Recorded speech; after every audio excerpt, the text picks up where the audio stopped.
2016, the Obama administration actually authorized something that made the FBI infinitely more dangerous. They updated 12333, which is the executive order that basically founds the NSA. It allows all of the intelligence collections to happen. They allowed the FBI to have raw FISA material, which is called the Data Warehouse System, DWS. That was the program I worked in every day. And it allowed us to have raw FISA. So previously, what we'd have is like, I'd have Dan's email over here, and it would just be like, person number 1, and we would have to ask for it, and the NSA would give us this redacted version. And if we wanted to unmask it and find out who these people were, we'd have to go through a process. You get a warrant. Dude, yeah. At the point when I was there in 2017, I literally would just be in your email box and reading your emails as you got them. I'd be like, oh, that's spam. Like, that's a cruise advertisement. Like, that's bullshit. Oh, like, whatever. He's talking to the Chinese person. Like, I could see what was in your email. Let's go.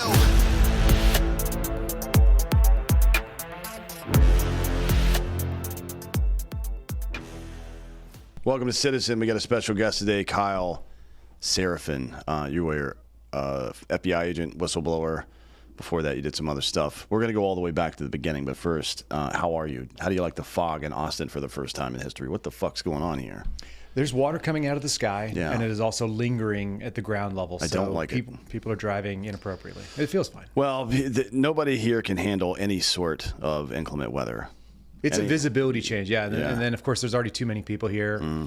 You'd think that people would get used to it. There's a lot of San Franciscos, I feel like, that have, like, what my buddy calls them, Franciscans. They've made it their way over here, and they should be used to the fog, but it doesn't seem like they're based on driving habits. No, well, it's probably hard to drive with a cock in your mouth like that. So we all have our challenges in life, I guess. Let's go back to let's do your origin story. Where'd you grow up? I grew up in the Bay Area, actually, for a little while. Whereabouts? So I was on the East Bay, San Ramon, Lafayette. Cool. Those were kind of my two jams. And then my dad actually ran KCBS 740 AM. He was the news manager, the program director when I was a little kid. So I actually grew up around radio stations. I grew up around radio people who used to be a really interesting, quirky breed. They had all kinds of wild ideas. They would do all kinds of weird stuff. My dad's buddy, Scott Carpenter, who has since passed, I remember going to his house and finding he was like the only human being. He was the only adult male that was still basically like a teenager. He had Venus flytraps and pitcher plants and carnivorous plants and like swords and guns stuffed into bookshelves. And you know, like, there were just weird people that did weird stuff. They'd go to South Africa to cover the story because they wanted to find out what apartheid was like. So they'd send like a black guy out there from Oakland to go talk to people and get the right dope. And they actually wanted to tell honest information as best as it made sense.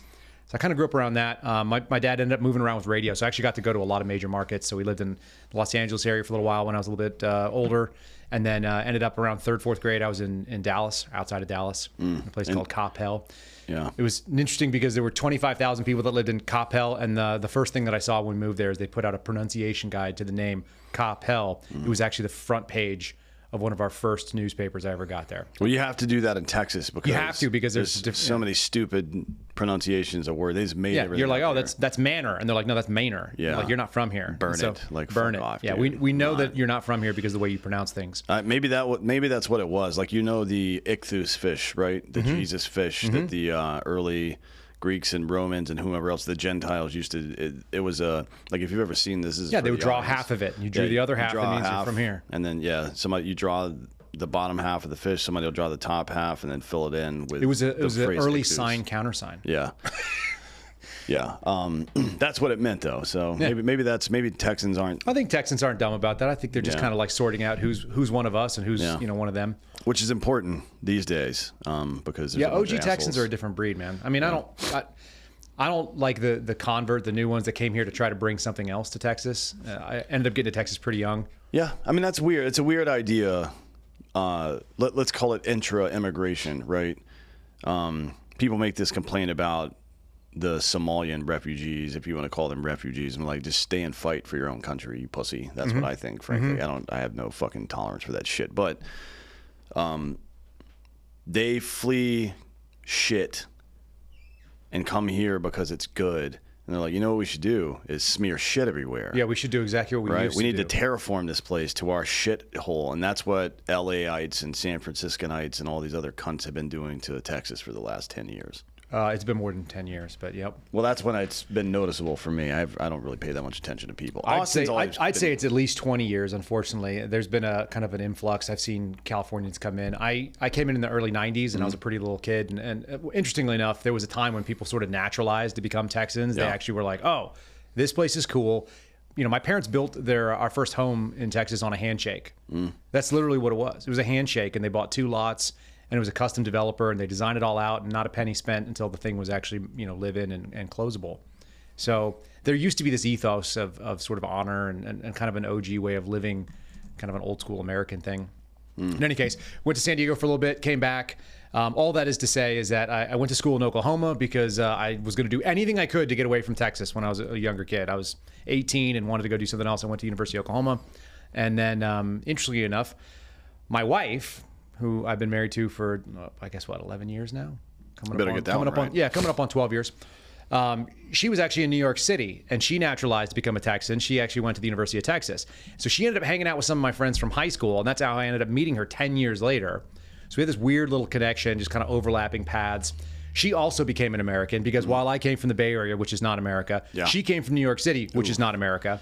Well, now she owns guns, and she's okay. 50 from forever until I guess the 1960s, it was America, and since then, it's hit or miss. Something changed in the 70s. Like Staten Island is still America, right? Is it? Yeah, yeah. That's where all the cops live. Yeah, sure. But everywhere else kind of fucking sucks. They're surrounded. I mean, they're occupied territory, right? Yeah, they're like an island of resistance kind of thing. So how you graduate? You went to Oklahoma. I went to Oklahoma for school. Yeah, I graduated high school in Dallas. Went up to Oklahoma. Traitor. Did that for 5 years. It's a traitor, man. What are you doing? It was fine. I guess if you're in Dallas, it's not a traitor. If you were down here, that would be a traitorous act. It'd be a big deal from here. Yeah, it was equal distance. Or if you lived in College Station or something, it'd be a traitor's act. Correct. Yeah, people get more upset about that. I was never really a sports fan. I like playing sports. I like doing athletics, but I could never sit and watch it. It just didn't make a lot of sense to me. So I'll always give people a hard time. Like I grew up, my dad was in Major League Baseball, so he actually worked in management after he got out of radio. Was a manager of marketing over at the Texas Rangers. Did the same thing for the Kansas City Royals. So I grew up around like pro sports, but I almost never wanted to go sit and watch it. I just couldn't fathom just sitting there and hanging out. So I do this thing where I've actually been kicked out of sports bars while I'm sitting up there and having a drink with a buddy and eating dinner, and I'll be like, oh, what sort of sports ball are we watching? And I'll get a weird look from the bartender and. Like, how many goal units do these people need to score in order to be triumphant in the match? And they're like, get the fuck out. It is one of the groups that's so easily trolled. I mean, I just talked to, Greg Hurwitz, the author that writes Orphan X series. I don't think I do. He's a good buddy of mine. We were talking to him about this yesterday, just about continuity in writing and such.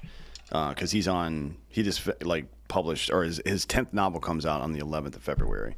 10th in this series. He's got like 20 more. He's a prolific that's like writer. A high level dedication. Yeah, but he's we were talking about there's certain communities that you can't fuck around with, right?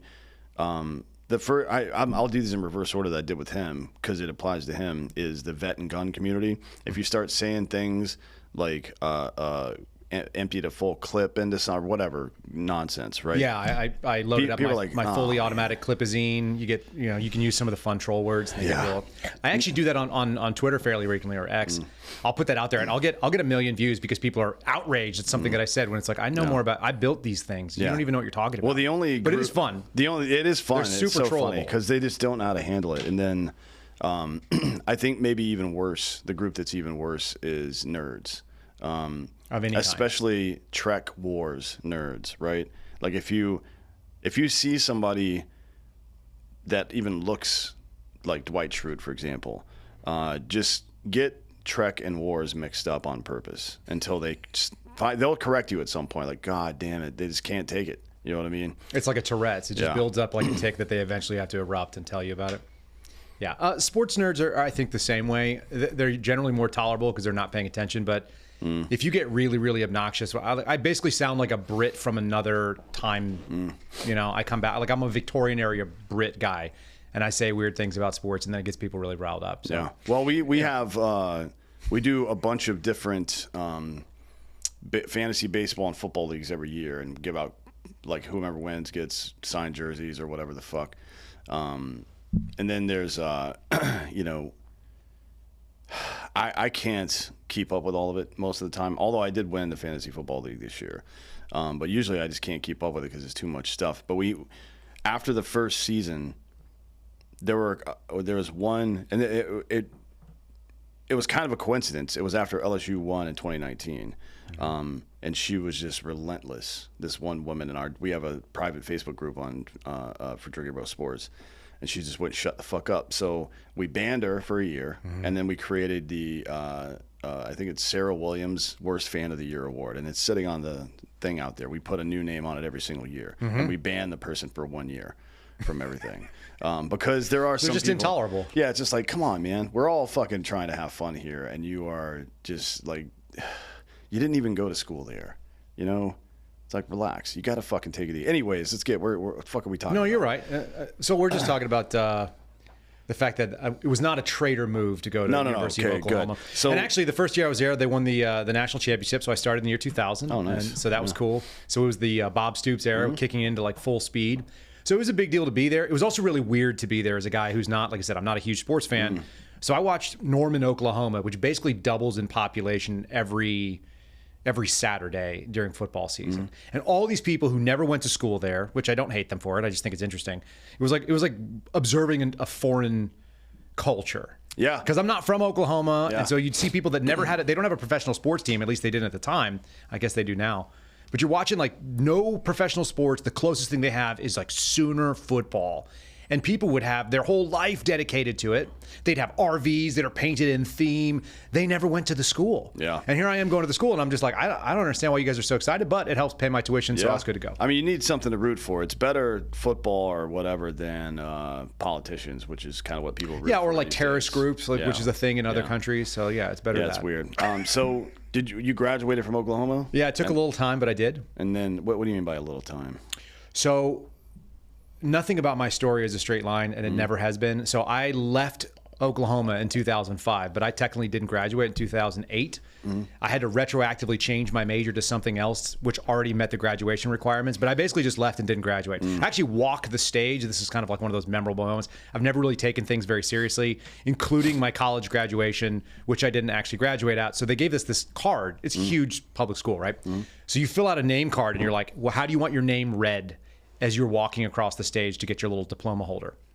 And so I wrote Sir Kyle Matthew Seraphin, because like, why wouldn't I? Yeah, why not? And like, I'm 21, 22 and borderline retarded. So I just wrote Sir Kyle Matthew Seraphin. And then they read it. They're like, Sir Kyle Matthew Seraphin. I walk across, shake the hand, high five, fist pump, walk out. Then like 9 other people did it because they're not creative. So I walked across in 2005, but I didn't actually get my degree until 2008. And a lot of it came down to the fact that I owed like a $1,500 library fine, which might be a record. I just lost every book that I was supposed to write my senior thesis on, which I may or may not have finished.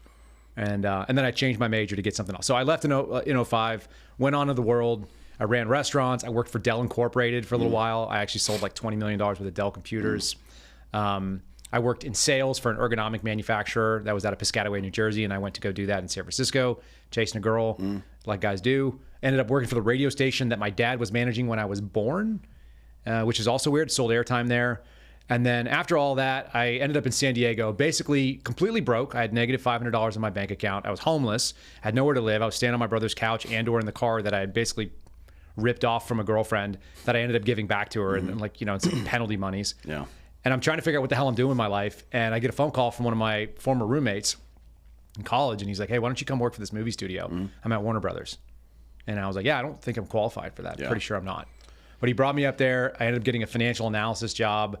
I took a ton of math when I was in college because I was an engineering major for 2 years before I didn't graduate with that.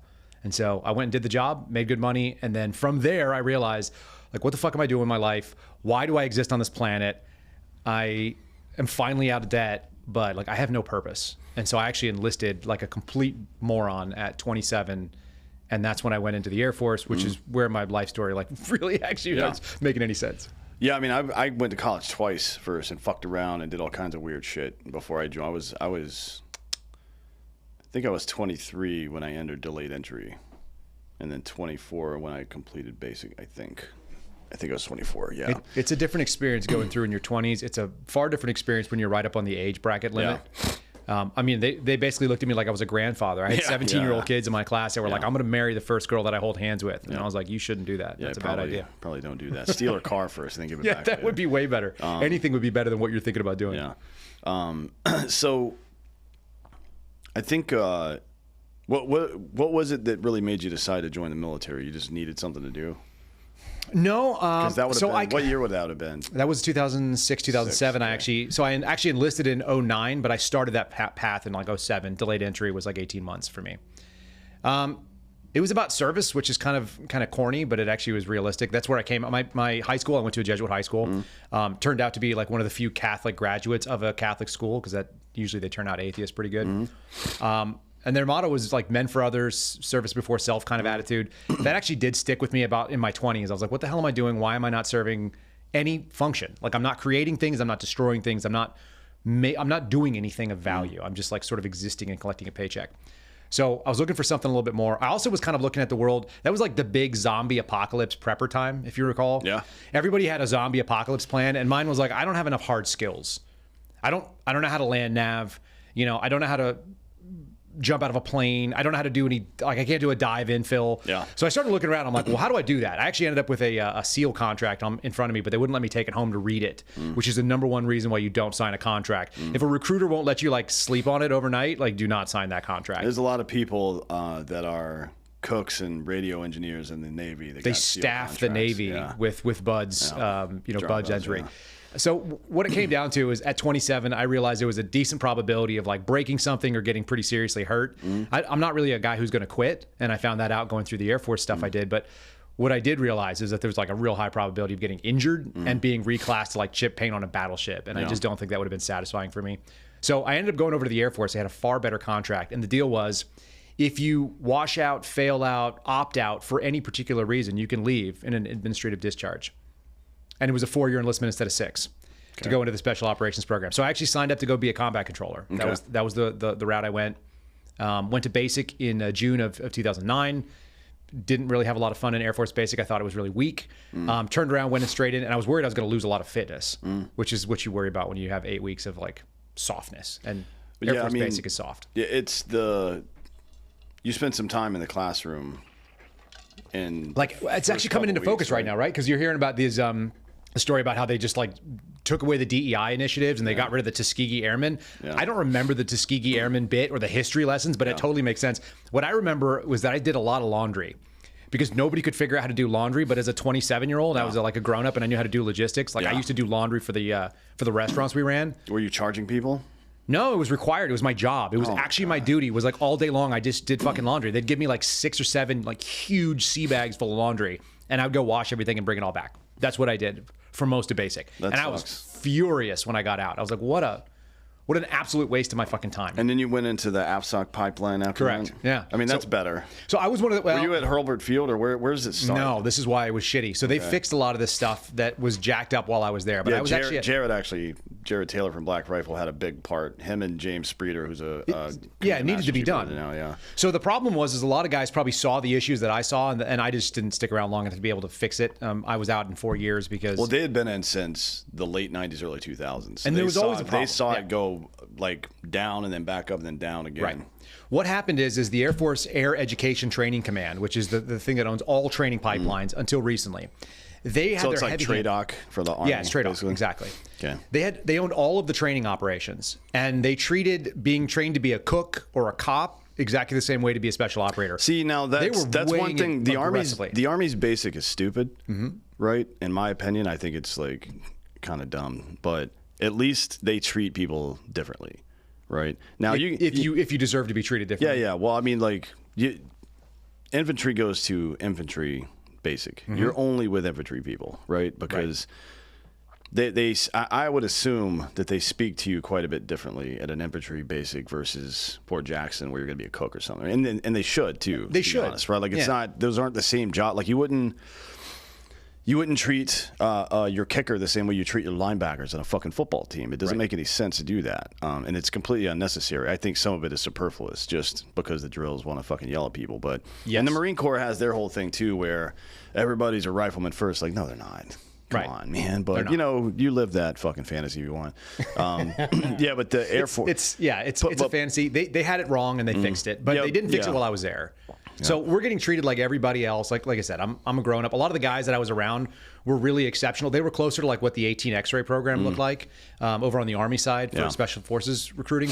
So I had dudes who were like in their mid 20s or early 30s even that were coming in from guard units, and they've got like a PhD in physical chemistry, and they've been a wildland forest fighter, but they also teach at a college.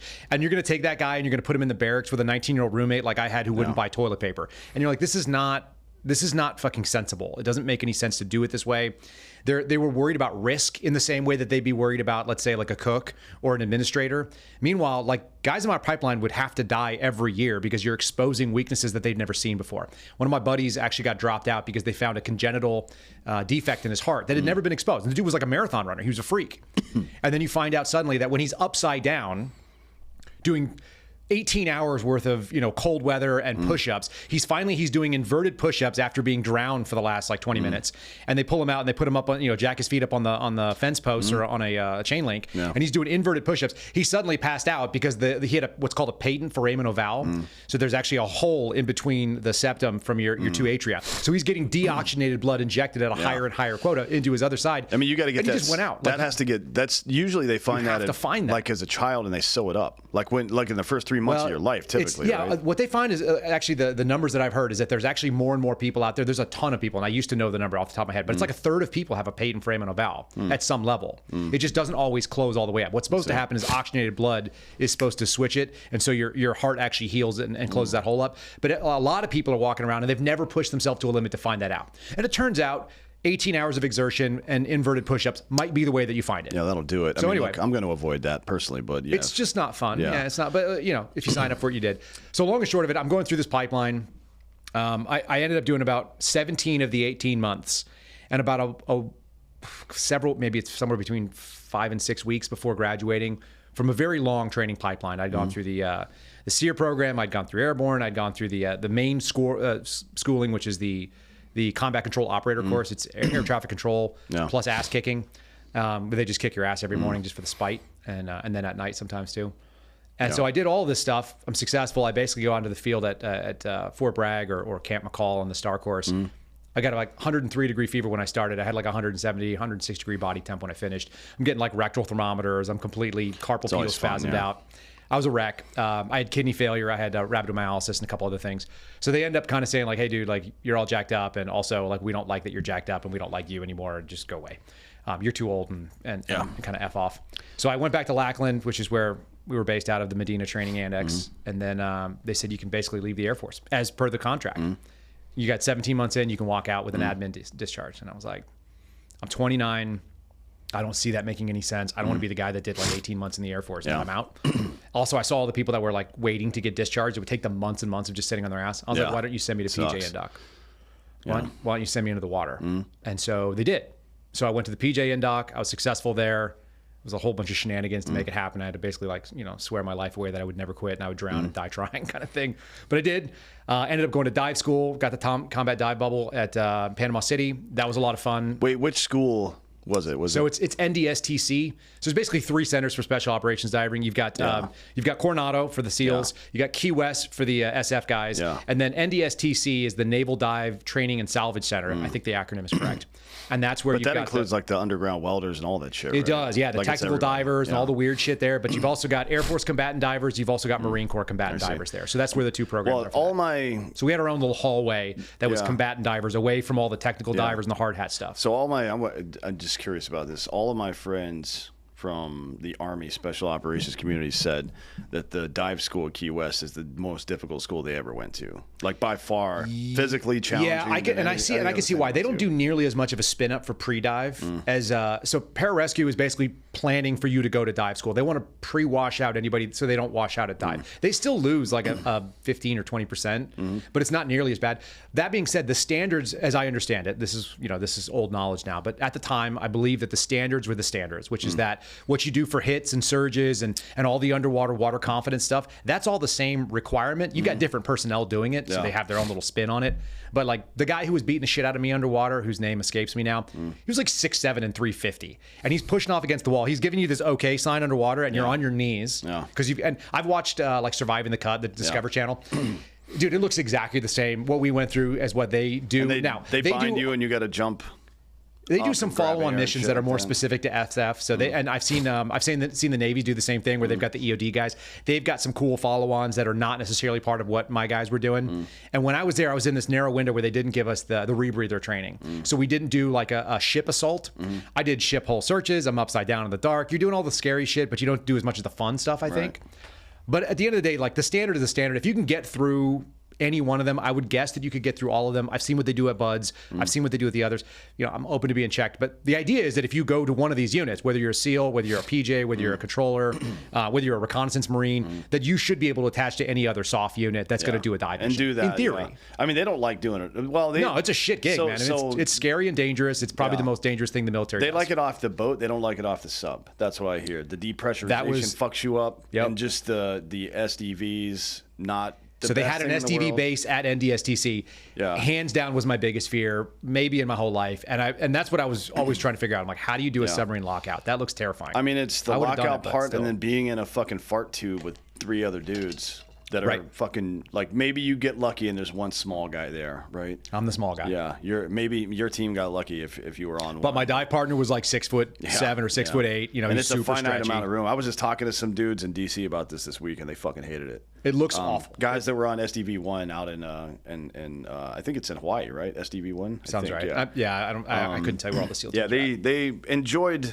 the job, but not that part of it, I think. It looks fucking terrifying. Honestly, like the scariest thing in the world. You're underwater. You're in the dark. You're on whatever equipment. You're crammed in with mission stuff. Like that all sucks. And then you're gonna just like swim out of a sub, and you're underwater already, and there's gonna be a pressure equalization. It sounds terrifying. It just all of it. The time, I like when things can get done quickly because it limits exposure to fucking stupid bullshit, right? And if you got to spend 30 minutes in a depressurization chamber before you can get out of there, what happens? Well, I mean, if you're in the middle of depressurization and somebody starts shooting fucking torpedoes at you, you're fucked. You just like gotta die, I guess. I don't know what the fuck to tell you, man. I don't know. Yeah, all, like everything about that can go wrong. So one of the things I did when I was in the bureau, which obviously jumping a little bit, but I became a paramedic. I was going through the Air Force training, and so I had that skill set when I went into the FBI, and so I ended up getting sent down to what's called DMT training, which is dive medical technician. And you learn how to do emergency medicine inside of a decompression chamber. In the biggest, most comfortable decompression chamber in the world, you are very uncomfortable. Yeah, and like they would have you set up in like these little tubes where you had to learn how to do CPR, where basically I'm laying on top of you and I'm just doing pressure with whatever I can get with my body movement. It's horrific. And it's 1,000 degrees because they compress it, right? So the heat is from the compressed air at multiple atmospheres. Everything in a small tube is awful. Yeah, and, fuck that. So yeah, fuck all that. Okay, so you're a PJ. So I'm not. I didn't finish. I basically ended up at Halo School at Fort Bragg. I'm waiting to go through, and I had one of those moments that only the Army could give to somebody in the Air Force. So I'm always grateful to the Army for doing that. It's a colonel sitting across the desk from me. I throw down my flight physical. It's got all my physicals from the years, and I got 3 years worth in there, so it's thick. And he reads it. He flips and finds my second to most current flight physical from the year prior. And somebody didn't fill in, classic Air Force move, did not fill in my near visual acuity. It says 20/blank. What the fuck is near visual? Like that means if I were to hold up a piece of paper from like 9 inches away, you could read it. 20/20. Yeah, that's what you would normally have. So near visual acuity is your ability to focus up close. Oh, so you're not far visual acuity. So you're not is like, farsighted. I see. Right. So you just want to be able to show that you can see up close. And I don't have that problem. Yeah. But it wasn't accomplished. It was in the one that was current, but not in the one previous. I mean, couldn't he just have you look at a fucking chart on the wall? Literally what I asked. I said, "Hey doc, is there any chance you could just hold something up and accomplish that right now?" And I shit you not, full bird colonel sitting there in the SF schoolhouse says, "I'm a doctor, but I'm not your doctor, and you're out of here, Airman. You've been disqualified." So I was out. So that was cool. So I went, and then I basically rode the desk. I pushed a broom for about 9 months. I'm 31 years old. You know, I'm ready to get the fuck out because I'm just sitting here waiting to do something I'm never going to do. And I ended up with a disagreement with my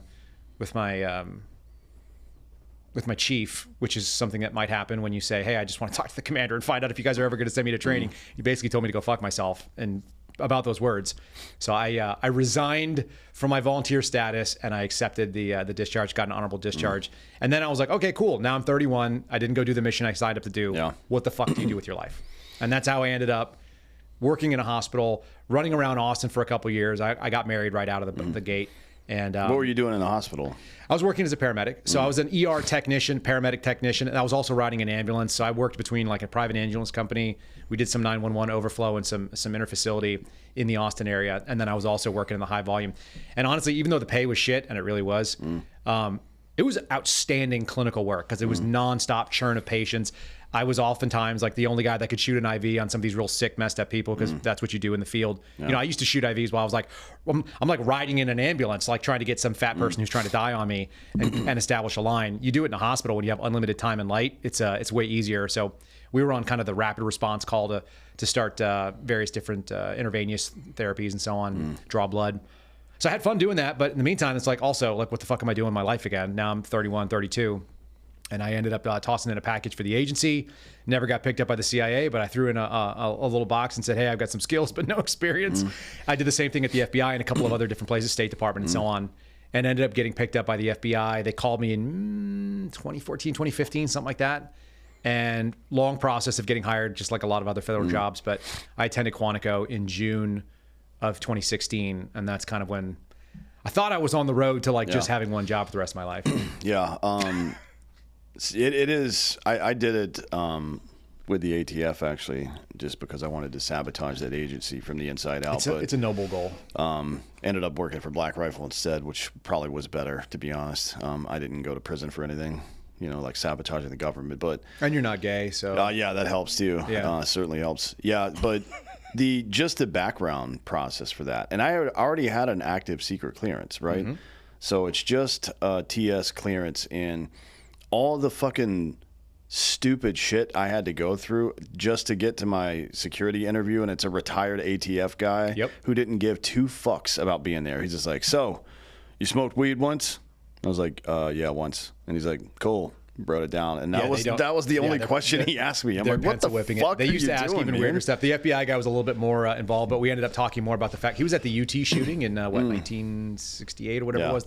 Was it Whitman? Yeah, that was shooting from the tower. Charles Whitman. Yeah. So he's telling me the story about being an attorney. He was actually going through law school and wrapping up, and like he was there on the ground. So he was like an AUSA or something after, or what? No, he became an FBI agent. Oh, he was an agent. Yeah, he was like a powder blue suit though. He's standing there. He was probably like 80 years old. He was a really cool dude, but he's telling me about how he's getting shot at by Charles Whitman. That was the most of our interview because that was most interesting. It was not about like, are you suitable for this? It wasn't a real interview. Yeah, it's funny. The only security related question he verified some of the information about my address history and family and shit like that, and he asked me because I got a ticket for smoking weed once, and he goes, legit. And when I was like 19 or something, when I was in college, he goes, so you just smoked weed this one time, right? I'm like, yep. For sure. Because that's all you can prove. So, yes, that's what I'll admit to. Yep. And then the rest of the time, he was asking me about the 82nd. I'm like, all right, cool, man. I mean, if we could have done this over the phone, to be honest. Well, they get paid 6 months for showing ago. Up. They get paid for showing up in person. Look, the system is deliberately inefficient. Yeah. So you experience it, I experience it. It's the same. It doesn't matter what agency you get hired on. If it's law enforcement, it's going to be long and dumb. So you go to Quantico. Do you guys go to FLETC too, or is it just Quantico? That's just other 18. You're in an 1811 at that point when you graduate Quantico. It's 5 months and change. It's 21 weeks. It's not bad. That's probably good. The FBI's shooting school is pretty good, I'm told. It was as good of instruction as I'd ever had until I got out and started paying for some of my own training. I think going things like Modern Samurai Project. I mean, their handgun classes they can take you from you've never touched a gun, which was a third of my class, which might shock people. No, there are a bunch of lawyers. Like most, like 80% of the people that sign up for fucking FBI's. It's. I mean, the thing that the FBI does the best, to be honest, is they build drug cases pretty well. But the thing they really do the best is forensic accounting. That should be the case. Well, it was. It used to be. Now, what they're really good at is like setting up people for terrorism cases. Yeah. Which I'm not exaggerating when I say it flippantly, but it's true. Yeah.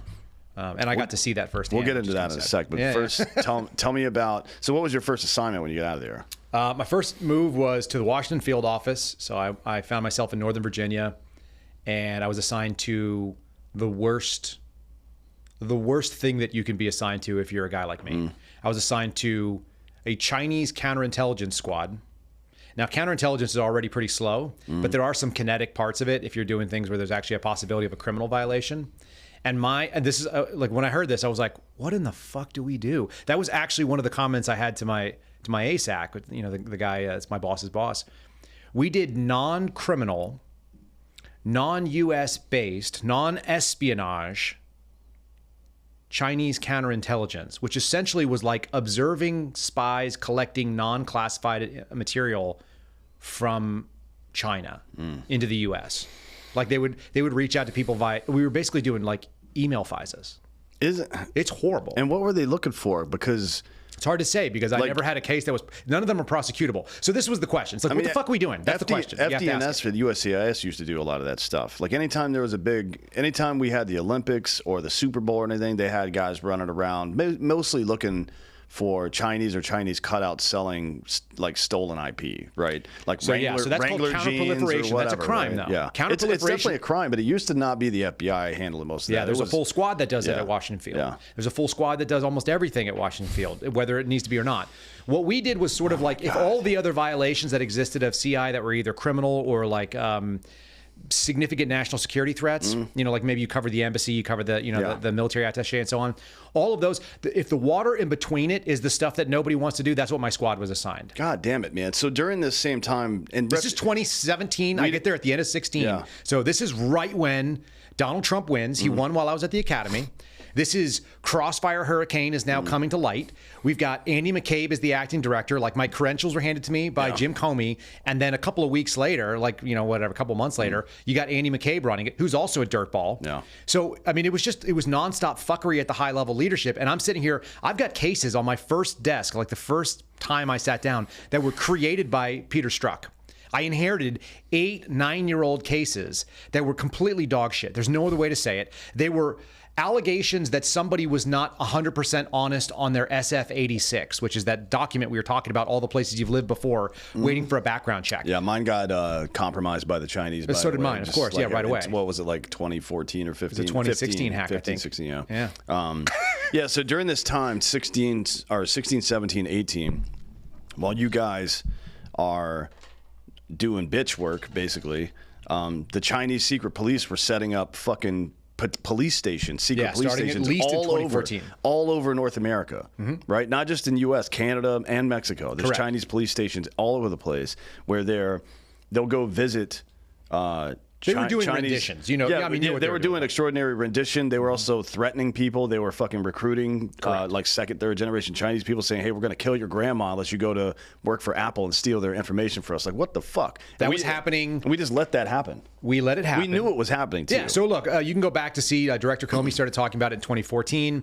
We're talking about things like Operation Fox Hunt. It has different names, Operation Skynet, and so on. So this was Chinese. This was a Chinese law enforcement, extrajudicial law enforcement, where they would come into the United States and as you said, coerce, extort, bribe, and threaten Chinese nationals or otherwise Chinese related. And rendition. Dude, rendition. If they didn't like you, they'd bag you on the head, they'd take you to a private airfield and fly you the fuck out, and you're gone. They were going after Uyghurs, which nobody knew what that was, but I had Uyghur victims. Those are the in slaves, my case sets. by the way. Yeah, if you don't know who that is, there's 1,400 active concentration camps for Uyghur Muslims in China right now. Correct. And they would always say they're from East Turkestan, and you're like, is that even a real place? They're like, it's not on the map, but that's what they consider themselves. Yeah. I actually had a guy who was a high-level doctor within their sort of bureaucratic structure, and he absconded with his wife and his kids and everything, and he was like driving a taxi cab. And because that's all he could get, but he was a physician, and he was like, their version of being in charge of the CDC in the province he was in, came here because it was worth escaping on a conference and not going back. And meanwhile, he's getting recorded phone calls that he's given to me where they're threatening to kill his family members that are still back in China. So this is a real thing. This was ongoing. We did nothing of value. I kept asking my supervisors. There's no superiors in the FBI, in my opinion, because like a lot of times, the more highly promoted you are, the more useless a lot of them were. Yeah. The second thing is that there's no leadership in the FBI. They have a management culture, but no leadership, right? So that's things I always try to like very specifically state. I go to my bosses and I'm like, hey, what are we doing? Like, what is the purpose of my job? Yeah.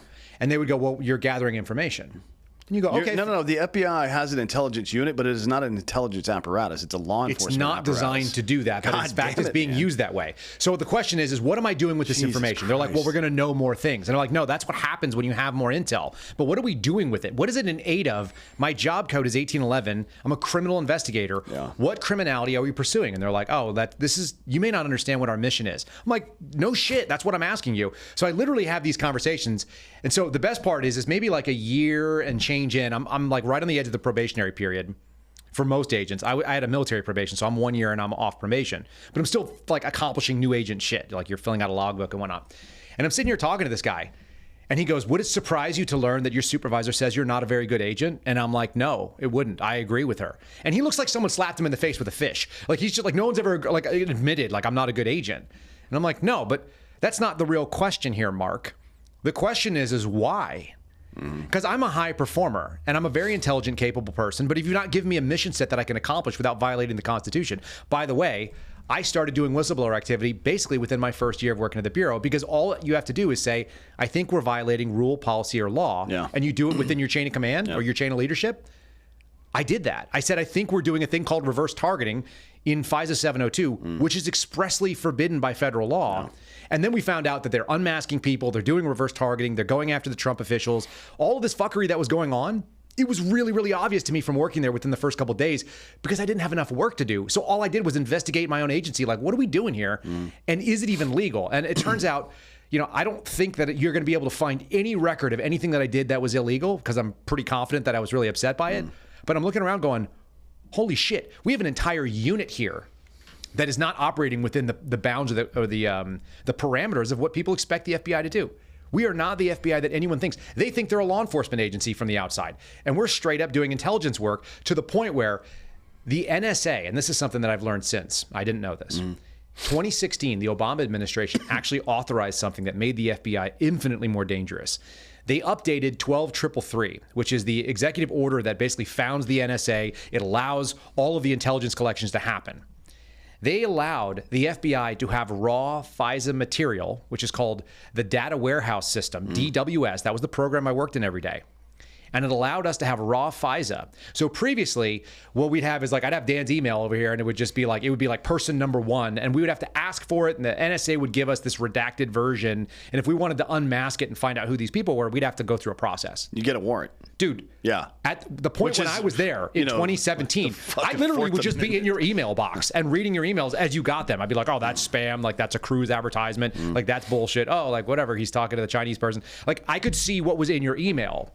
And if I'm looking at Chinese spies, which is what I was doing, and they email an American, they would want us to open a case on that American, which is called reverse targeting, which is expressly illegal. That's what the FBI CI unit was doing out of Washington Field. I mean, that seems to be the primary use of 702. There's no other way to use that tool, man. I mean, there's no other way to use that tool. The NSA doesn't need... Not on the CI side. The NSA doesn't need any authorization to listen to international stuff. That's let me explain what FISA 702 is meant to be and what they described, because I listened to all the hearings and I'm like, that's all bullshit. Unfortunately, it's all a lie. What 702 is designed to do is U.S. collection on foreign entities that are in a foreign place that are touching U.S. telco. So if you touch an AT&T line, if you touch a Sprint line, if you touch Google or Yahoo servers that are like U.S. based, if the United States company has the ability to gather the information and you are a foreign entity that is foreign based, that doesn't mean if you're like local, if you happen to be at an embassy, let's say in the United States, I can't do 702 on you in theory. We're supposed to shut it down if you end up, like, for example, if you're a Chinese spy or a Russian spy and you fly and land at Dulles Airport, the minute that I know you're there, I have to shut down 702 collection because it is not meant like for that. On your mobile device or whatever it happens to be, I can't collect on you while you're in the United States, at least not in real time. Obviously, I'll get historical when you go back overseas, but I cannot collect during the time that you're in the U.S. You're considered to be an USPER for purposes of 702, and yet... USPER is U.S. personnel. Yep. Yeah. It's just a little intel code for that. So we give certain people USPER status, U.S. person status, even though they're not U.S. citizens, because they are here authorized on a visa, travel, or otherwise. Sure. But yeah, you're not supposed to be able to do any of that stuff. And I'm looking at what they're doing, and it's like everything that's going on right now is expressly illegal. Yeah. There's no other way to use that tool if you're in CI. Now, CT does a little different animal, counterterrorism. They're playing a different game. But imagine if you're a TSA officer. And you just like to touch guys because that's what you do. That's what they love. You're not gay if it's TSA, right? Yeah. Okay. So if you're TSA and your gig is that you're supposed to make sure that guns and weapons don't make it on an aircraft. That's all you're supposed to do. And I give you a tool that detects guns and weapons. And then I say every person that comes through there is going to like set it off if they have guns or weapons. But you're not allowed to use that as an indicator to find the guns or weapons that the person comes in. And you're going to get fired if you let guns or weapons on the plane. Are you going to be using that tool illegally? Because there's no other way to use it. Yeah. You're going to. And 702 is like that sort of a danger. It's the metal detector that everybody goes through. You're not allowed to use a metal detector to find the thing you need to find, spies and traitors. But your job is to find spies and traitors. And you're totally going to find people doing that. Yeah, of course. There's no other way around it. And then another big part of this is the massive amount of data that gets scooped up, I guess, secondarily. They call it incidental collection. Incidental collection, which is supposed to be a locked data set that requires a completely separate warrant. And it's pretty clear in the law. It requires a separate warrant to access. And they've just, for some reason, the FBI just decided, you know what, we don't agree with that. So we're going to fucking spy on American citizens. And they've been moving the needle in these congressional hearings. What you'll hear is they say, well, we have a legal authorization to read what's in that data warehouse system, which they're correct. They do. But not for criminal prosecution. Yeah. So this is what we get into. What people, if you have any conspiratorial type audiences, they're all going to be like, "Oh, these fucking said it." So it's called parallel construction. Reconstruction, right? It's parallel construction. We used to call it parallel reconstruction. You're talking about. This is what my understanding of parallel. It doesn't matter what you call the second part. Yeah. I use illegal or nefarious means to collect some information, and then I have to reconstruct the legal way in which I collected. Is that what you're talking about? So that's reconstruction. Okay. Parallel construction is slightly more nefarious because it actually uses nothing but legal means. I legally am able to collect on you for a national security setting, whether it be a FISA or a 702 FISA, which is like a light version of it. Right. I'm legally collecting on you. But during my collection for national security purposes, because I need to defend this country from spies or terrorists or traitors or whatever. Because you feel like it. Because I have to. Yeah.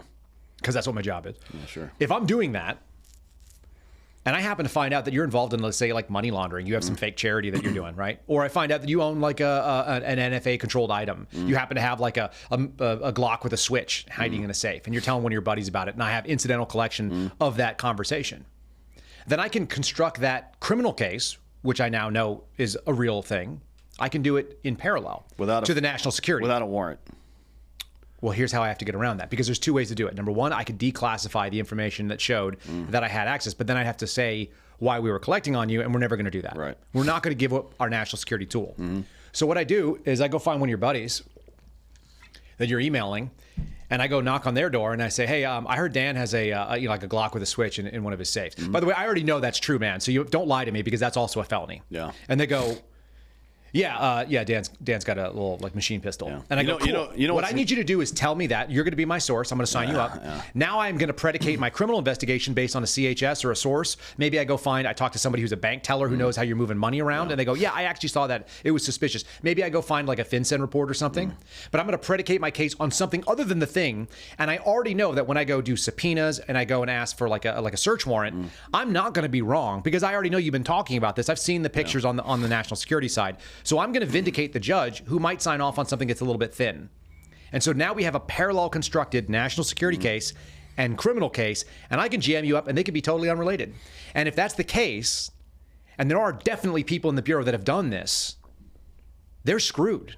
You know, there's no way to defend it. And then you go, well, why don't we just make the argument that the national security case has got to go away? The fact of the matter is we can't, because they're never going to admit to it, because it's classified, and it's going to be hidden for the next 25 years. So how does first of all, just from the individual's side, it might be a felony to lie to a federal agent about something, but it's not a felony to tell them to go fuck themselves and get off your property. Correct. Yeah, right? No, so I have this like look them right in the eye and say, get the fuck off my property, and then call them gay, probably. You can. Yeah, you don't have to. You can be polite or not polite, and either one is still constitutionally protected. So there's a movie called Glengarry Glen Ross, which I learned how to do when I was in the sales world, right? And what do? Always be closing, right? Yeah. A, B, C, D. Yeah. So add a D to it. Always be closing the door. You might answer the door and find out that there's feds at your doors, but you should always be closing the door and not have that conversation. Yeah. It's like, thanks so much. You got a card? Oh, you don't have a card? Cool. If they have a card, you can put them on the internet. I'll make them famous for you, because that's what I do. Yep. If you have Ring Cam, tag me in it, because I like that too. I will share it far and wide. I have had so many people have small seizures in my old agency because I'll boost the names of the people that are out there, because you're not a fucking secret agent when you work for the FBI. Yeah. They think they are. Yeah, and like we see more and more of these videos where the guys will come up and identify themselves, but not with their names. I'm the FBI. It's like, what's your name? I'm not telling you. Well, fuck off then. Yeah, show me your credentials or fuck off. They're like, well, you're going to film my credentials. Look, you don't have a right not to have your credentials filmed. It may be against policy, but you know what's more important? public trust. The Fourth Amendment. And then when you're done talking to this person, so look, I never had a problem with this. And this is really funny because I'd go out and meet people all the time. And they'd always go like, dude, you're not what I expected when I met a Fed. And I'm like, yeah, it's because, mostly they're fucking nerds. Yeah. And then we'd all laugh. And my partner, or whoever was out there that was like a new guy, would look down at his shoes because he was a nerd. Yeah. And it's like, don't be a nerd. Don't be weird. They would always have this thing that came out of the academy. I watched like a half dozen to a dozen new agents come out and say the exact same words. And I don't know if they're teaching it or if they just picked it up because it's convenient. I would do these role plays with them to find out, hey, are you going to be weird when we go out in public and talk to real people? Because you're supposed to not be weird. That's literally what they teach you in Human. Don't be fucking weird.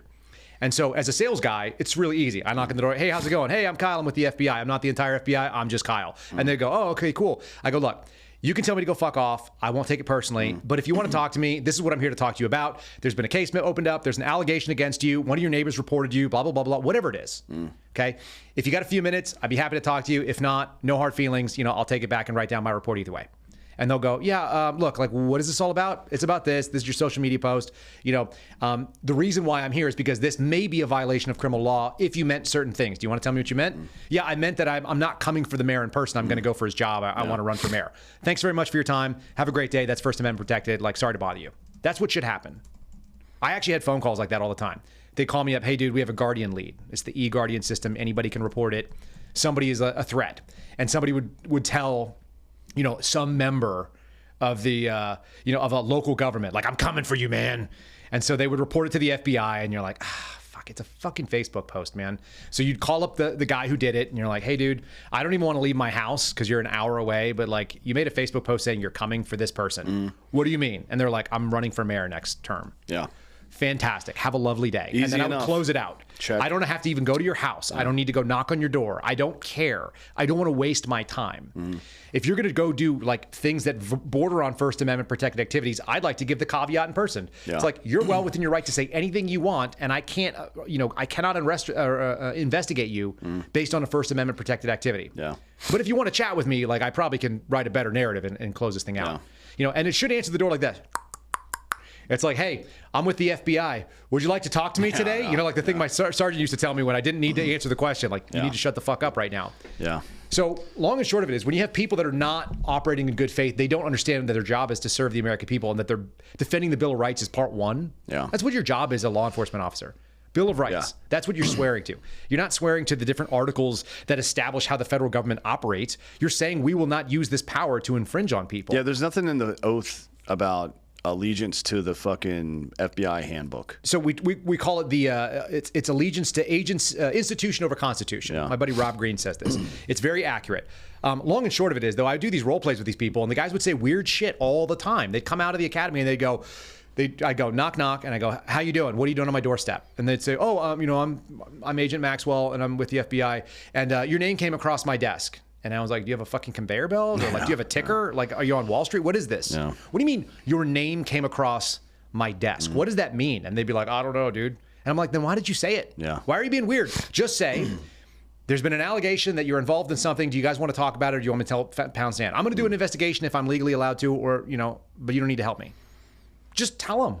Yeah, I like, why tiptoe around because it? They're scared shitless of being like around regular people. That's gay. Because every single thing there is a policy violation that you might step on. Like, you got your credentials photographed, maybe they'll come jam you up. It's like, look, I'm doing my job. I need to establish public trust. I'm showing these credentials because you gave them to me to show who I am. Why would filming the credentials be? Because they don't want someone to copy their credentials to be a fake FBI agent. Get the somewhere. fuck out of I'm just, here. it's like, man, it's like, come on. Get over it. There's holograms and other shit on there they're not going to be able to copy. But the problem is this. Do you know what an FBI credential looks like? I have no fucking clue. Exactly. Don't care. So the problem with it is, though, is how do you know if it's real if someone shows it to you? Like, you've seen the X-Files. That's not what they look like, but it might as well be. So when I show you those credentials, people go, can I get another look at them? Because they want to look at it and study and figure like, hey, is this legit? Yeah. I've never met somebody from the FBI before. It's not common. You know what a police officer badge looks like because you've seen them driving around. So this is a real problem. The agency has a credibility crisis when they do that. They assume that you're probably correct, that you probably are from the agency. But why you're hiding in open, when you're given things to identify yourself to the public, why are you not leaving business cards? I don't. I always ask anytime I ask weird questions, not because I think what's the boathouse? What's the color of the boathouse in Hereford? Right? Hereford, yeah. That's a reference to Ronin, by the way. It's a great movie. How about this? It's like, what color are the bricks at Quantico? Yeah, like Like I asked, They're real specific I colors. asked what month do you graduate Quantico sometimes. Like, and these are friends of mine at the FBI. I'm just fucking with them, right? But I do with the cops too. I'm like, when'd you go to the academy? They're like, what? I'm like, well, if you're a real cop, like I can buy all this shit. You should be able to validate I can buy all this real shit. simple questions, You know what I mean? right? I do Your it. bona fide should not be up for debate. Yeah, I do it just to be a dick, to be honest, because I think it's funny. But you know, so the best advice is just not to open the door in the first place. There's just no upside unless you really like. I'm doing shenanigans. Like I had to deal with Sean Ryan the other day, which people heard. I reached out to the FBI proactively, but I know what I'm doing when I talk to the FBI because I know who I'm talking to. It's not like they're going to catch me off guard. Yeah. And I'm there because we wanted to volunteer information so that they didn't kick down Sean Ryan's door or Sam Shoemate's door. Yeah. I didn't want that to happen for them You mean either. with the This is SF guy that blew himself up? Correct, yeah, out in Well, blew Vegas. himself up is Right. not the right way to say it. He just set himself on fire, really, is what it seems like. Exactly. Yeah. No. ain't And right. tragic. I mean, like Yeah. the mental health situation. I mean, it's a good conversation for people to have about veterans, mental health, what it looks like. But at the end of the day, they had information that appeared to come from the guy, and they didn't want to have the FBI come kick down their door if they went and talked about it on a podcast. So they proactively surrendered it to the Bureau, which is smart. And they asked me if I could help make that surrender happen. It's like, yeah, of course. But when the guys called me back, when the FBI called me, like, I recorded the phone call because I live in Texas, America, and I'm going to do that. Yep, it's a one-party And then consent guess state, what? brother. I own rights to that, and I'm gonna turn around and do whatever the hell I want with it, which means I'm gonna put it out on social media so that people can hear what it looks like. And I said plenty of things, none of which are going to get me in trouble. The only thing that's going to happen is I'm basically thumbing my nose at my former agency because the joke was when I was working in D.C., everything I worked on was classified. Everything. Like, everything said secret on it. And so people would say, hey, what do you do for a living? I'd meet my neighbors, you'd go to like a gym class with your kids. And I was like, oh, I'm a secret agent for the FBI. Which is super snarky because you're surrounded by feds in the DC area. Yeah. And they're like, don't you mean a special agent? And I was like, I don't think so. I'm pretty sure I'm a secret agent. Yeah, it's a secret right there. And they would go, why do you say that? And I go, everything I work on says secret on it. I'm pretty sure that's an indicator that I'm a secret agent. And by the way, my agency acts like everything we do is spy shit. When in fact, you should act like a detective for the United States of America. That's what your job should be. And so we have this intelligence feature that has taken over the agency. And that's why it's lib, by the way. That's why it's gone left, is because intel people, and you know this probably as well as anybody, but intel people tend to be educated, more time in academia. They tend to be data-focused, indoor dog types for the most part, overwhelmingly. Yeah, so you end up with like a real lib bias. That's how we get hit on 9/11, because we eroded what the agency is meant to do. And we learned the wrong lessons of 9/11. I mean, that's been really, really obvious for anyone who was, initially we're like, oh yeah, the Patriot Act, that sounds like a good idea. And then you start looking and you're like, okay, everything about this is going to be bad. Any tool you give to government will eventually be abused. And like sooner than later, the things that we learned from 9/11 was that we should have different types of information sharing, which in theory makes sense. But that doesn't mean you bring the intel agency inside of the fucking law enforcement agency. That's how you create a secret police force. And Americans saw that through January 6th stuff, which, by the way, there's some people from the January 6th things that totally deserve to be prosecuted. I've been very fair, I think, about this. But the pardon, I am the most happy guy. Even the people that I think were like garbage human beings that fought cops and should have gone to jail. Those people deserve to be out right now because it wasn't about the J6ers and the pardon. It was about the federal government stepped over and picked sides, and they had no right to do that. And in doing so, that was just one more kind of slap on the pee-pee of the DOJ, who basically said, we're going to play politics with what should be law enforcement. We're going to do secret police shit. Yeah. We're going to have FBI agents chase people down for freaking misdemeanors. Yeah. Like, are you out of your fucking mind? Yeah, that's... I was expressly taught at Quantico, we don't waste our time on misdemeanors. We go after big fish. We go after whales, not minnows. Like, these are words that come out of training, so it's awful. Yeah, and then, of course, Catholic moms at school board meetings. So all of this is that's what a lot of people don't realize. These are my disclosures, right? And I'm sure you do. But like most people don't know, they'll say, I've had people come up and tell me, they're like, can you believe that the FBI was doing this thing? And I'm like, can you believe I got thrown out for exposing that the FBI was doing that thing? You don't know who I am, but I'm the reason you know that. So in a very funny way, in October, so this is after the COVID thing happened. October 21? 21. Yeah. September, they declared that we're going to get, everyone's getting the shot. I said, no, thank you. I'd already had it. I'm a pro-life Catholic. This is part of the thing. My wife and I actually got more and more radical in sort of our conservative and religious beliefs as this went on. And so September, I put in a religious accommodation request. October, we get this email saying that they're going to investigate parents at school board meetings. Now, here's the thing, Dan, like you can actually do that as the FBI. There's a legal basis for doing it. It's the thing I mentioned earlier, interstate threats. If you get out there on X, if you get out there on Facebook or Instagram and you post threatening things that are legitimately like real world threats against people in the world, and you use the internet to do it, that's a federal crime. Right. So you can be investigated for that. And so there are some narrow parameters where you could investigate parents who are making threats against school board members. Yeah. Should you be wasting your freaking time on that when you're in the FBI? Probably not, but you're legally within your bounds. The thing that I actually showed was, and this is where it gets really weird, because we just had a new whistleblower allegation against Kash Patel, right? Which it's anonymous, by the way. It's total bullshit. I mean, I know people inside the hostage recovery fusion cell. Yeah. I know people there. They're analysts. He worked at fucking JSOC. He wasn't for 10 even years. in the same fucking units, so they don't know what his policy or procedures. And they said it was a protocol violation, which is really gay. Long and short, there are ways that you can actually do investigations into parents at school boards. Sure. But what happened was the Attorney General got a letter from the National Association of School Boards saying, we'd like you to consider these people domestic terrorists. He was asked under oath in front of a hearing, would you ever use counterterrorism tools? They said Patriot Act tools, but same thing. Would you use these counterterrorism tools to investigate parents at school board meetings? And he said no. And 5 days after he said that, and I'm a voracious consumer of the news, and I was even when I was an FBI agent, I'm watching it. 5 days later, we get an email that says, from the assistant director of counterterrorism, by the way, that they're going to be investigating parents, and there's going to be this new threat tag called EDU officials, which is going to basically, it's a hashtag that tags intel and data, so they can look into parents at school boards.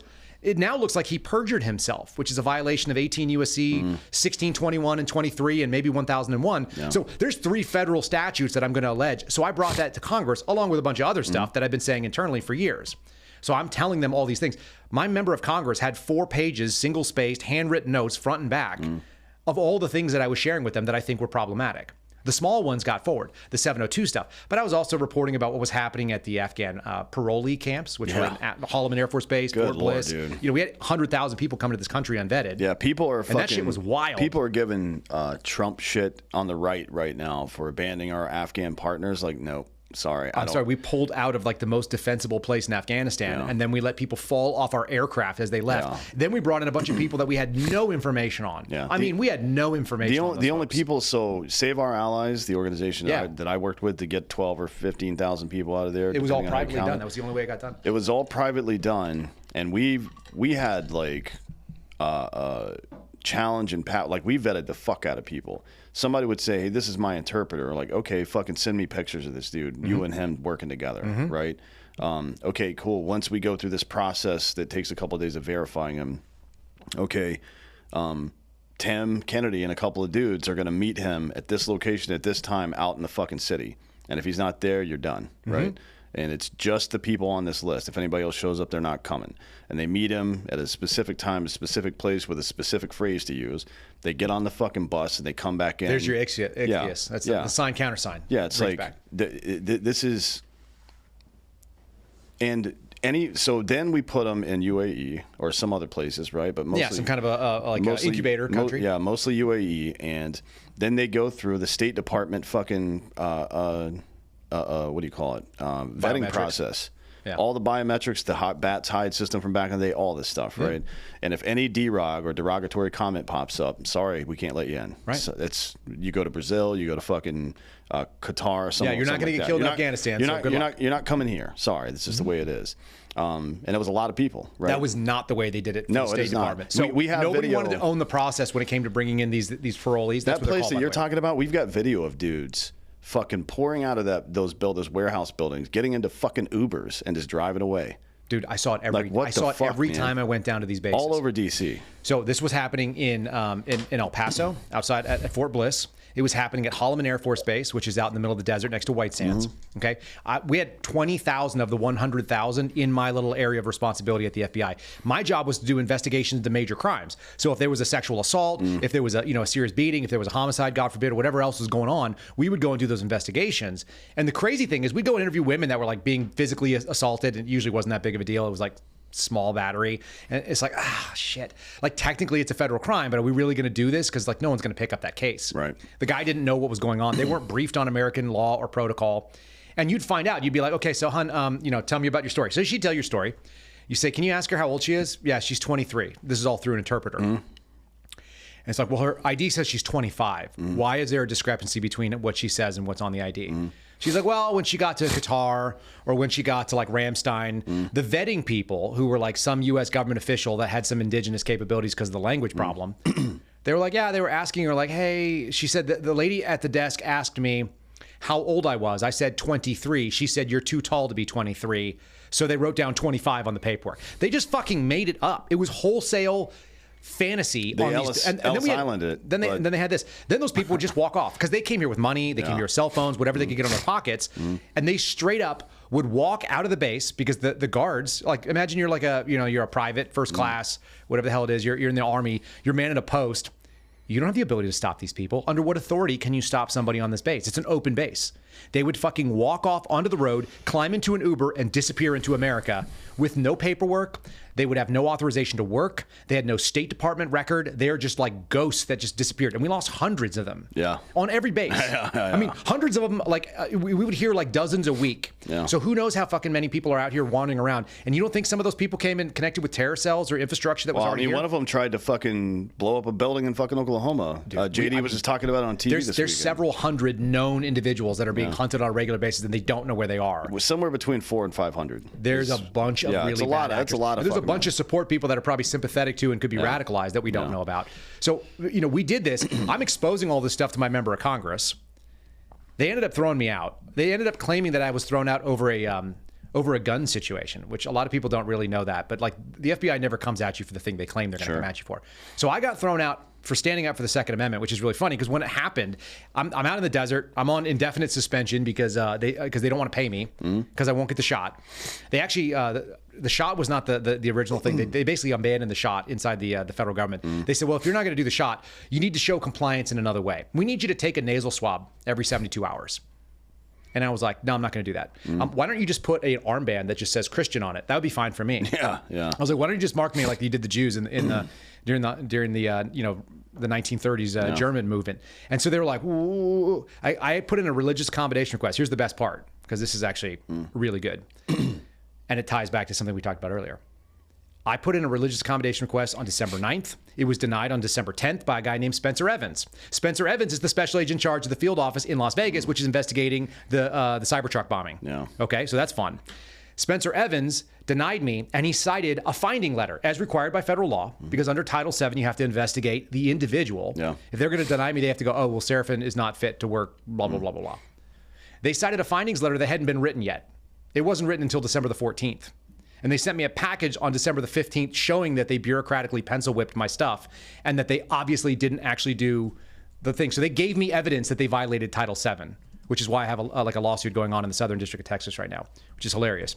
But anyway, they fucked up. And then I actually wrote back to Spencer Evans and I was like, hey, you probably were a shitty case agent. You didn't get your dates right when you guys faked this. So shame on you, which is probably not good to gloat, but it was accurate. So I did it anyway. Long and short, I end up getting removed over something dumb, which is that I was out in the desert on public land doing something I was legally allowed to do in a place I was legally allowed to do it. I was shooting a rifle and I was shooting a handgun, and a cop who wasn't in his jurisdiction, he was actually a city cop, drives out into the county because I'm across the road, and he comes out and he says, hey man, I can hear you shooting across the road. And I said, okay, what do you want to do about it? And he's like, can you go somewhere else? And I said, I don't want to be a dick, but no. Like I'm not going to do it. Yeah. And at the time, I was thinking in my head, if an FBI agent standing on federal land can't shoot a gun in a place where he's legally allowed to shoot in a safe direction, a half mile away from an occupied building, the state law says you have to be 150 yards. I was 865. If you can't do that, like, how is a regular guy that doesn't have a badge and a gun be able to do that? What was the problem? Why was he hassling you? He heard it. He heard the gunshots. So what? That was it. This is in New Mexico? Yeah, 2022. Okay. February of 2022. So who? It was right after Uvalde. It was probably a couple weeks after that, but like it had nothing to do with anything. I'm just a dude in the desert shooting, and during the interaction, which is on body cam, it's up on my Rumble channel, people can find it, YouTube and whatever. I posted it because it's like, listen, the dude came up and said, people shoot here all the time. And I'm like, yeah, we're standing on brass and shotgun shells. Like, I know they do. What's the problem? Yeah, this isn't all mine. Right. Well, clearly, I mean, there's like thousands of shotgun shells. It's been going back for years. And the dude's like, yeah, I hear people shoot here every day. In fact, yesterday they were really loud. And I was like, cool, dude. He drove off and he said 10-8, no report. He went back into service. Didn't even write up a report. Yeah. There's no record of it except the body cam. And you're supposed to report all law enforcement contact. A bump?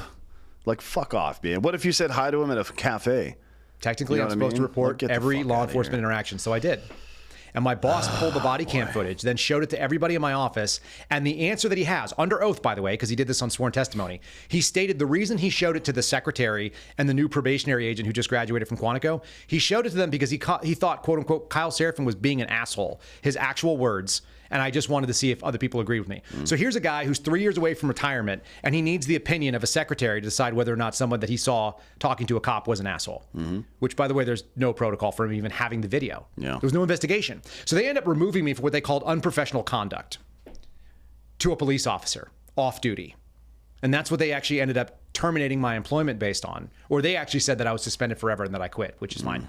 But I went 14 months without a paycheck because of this. And then once that happened, all bets were off. I ended up going to D.C. in May of 2022. I sat down with James O'Keefe. They blurred out my face and my voice, and they fucked that up pretty bad because apparently the FBI was able to figure out who I was like in an hour. So that was not real helpful. What are you gonna do? But they ended up figuring out. So we went there, and I talked to O'Keefe because what had happened at that time is that Project Veritas, which people remember was O'Keefe's organization, was being attacked by the Southern District of New York in these really, really predatory law filings, saying that nobody would consider them a journalist.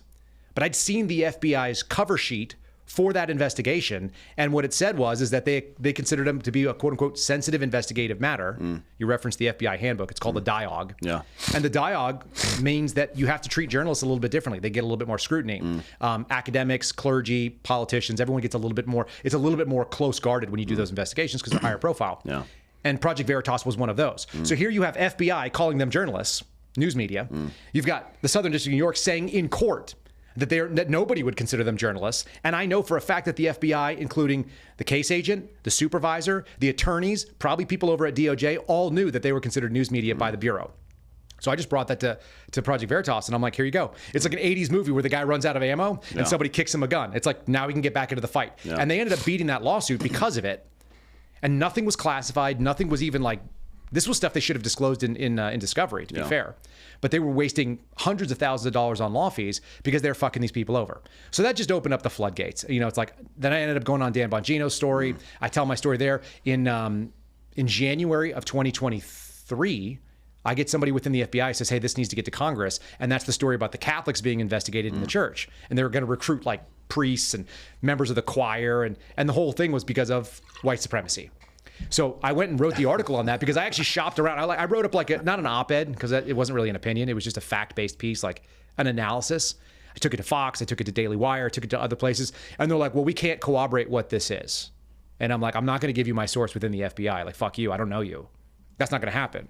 So I wrote this piece, and finally a woman named Tracy Beans at Uncover DC, who's, you know, I guess took a risk knowing who I was, published it, and that's when you started hearing about this, and it spawned congressional investigations. And, you know, people ran their entire campaigns. Like Josh Hawley ran his whole campaign in Missouri in the Senate because of the stuff that we were exposing. Well, so did even before. So did Jim Jordan. Even before that, Glenn Youngkin won governorship in Virginia because of that Loudoun County bullshit. Because of what we exposed in November of 2021. Like I said, I shared it in October of 21, and then they end up winning in midterms and whatnot. So end of the day, we've done some serious impact. We've pissed off a lot of people in the FBI. And so I'm kind of like loved and hated depending on what side of the FBI. Because there's people that hate what goes on there. Yeah. You can imagine.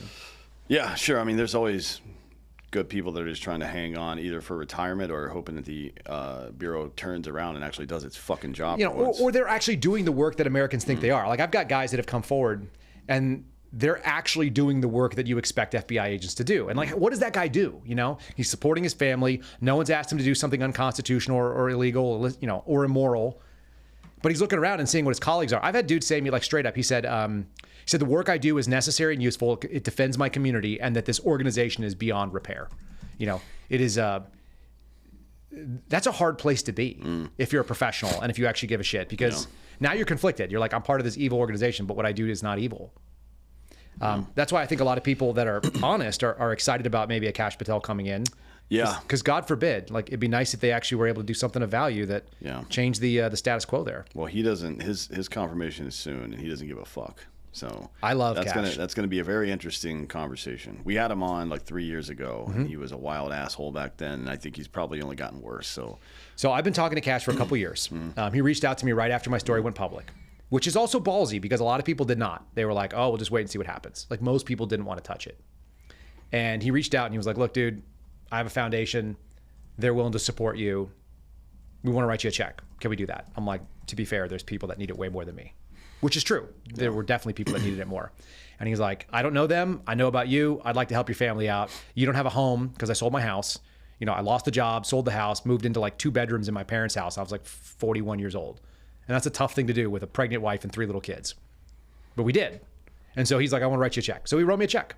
And we've basically been in touch. And I've been explaining to him the problem and the rot in the Bureau, for 2 years. So he's going into this confirmation hearing knowing things that nobody has walked into a confirmation room hearing it, because he's been hearing from the dissident side of the FBI in a way that nobody else has been doing. Yeah.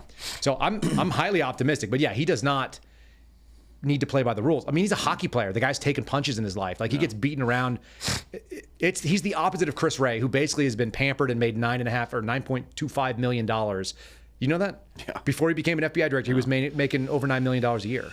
And then he went and took a $9 million pay cut to go work for the FBI. Why would you do that? Because he's a patriot, Kyle. Yeah, so he got access to a $60 million jet, and he flew everywhere and didn't have to pay for it. Yeah, so we'll see what his salary is this time next year. I'm guessing it's going to be double what it was 20, prior. I think so. Well, that's inflation. That's Biden inflation. Yeah. All right, we got to get out of here. Thanks for the time today. The FBI's all fucked up. Hopefully, Cash can repair it at some point. Yeah, God willing. We'll see how it goes. But in the meantime, tell everybody where they can find you on your shows. Yeah, if you want to find the podcast, I do it at 9:30 Eastern time on Rumble. It's rumble.com/Kyle Seraphin. You can find us on YouTube and X as well. We do it over Spotify. You can find the replay of it, and Apple, iHeartRadio. It's at Kyle Seraphin pretty much everywhere on socials. Sweet. Good Twitter follow, too. You troll a lot of people. It's funny. I have a lot of fun with that. I have way too big of an account for someone that's not that doesn't care like I do. Yeah, I mean, trolling is the only thing that even matters in the internet. Yeah, we won a gold medal for that. All right, well, thanks for coming today. Appreciate it, and thank you all for listening. This has been Citizen.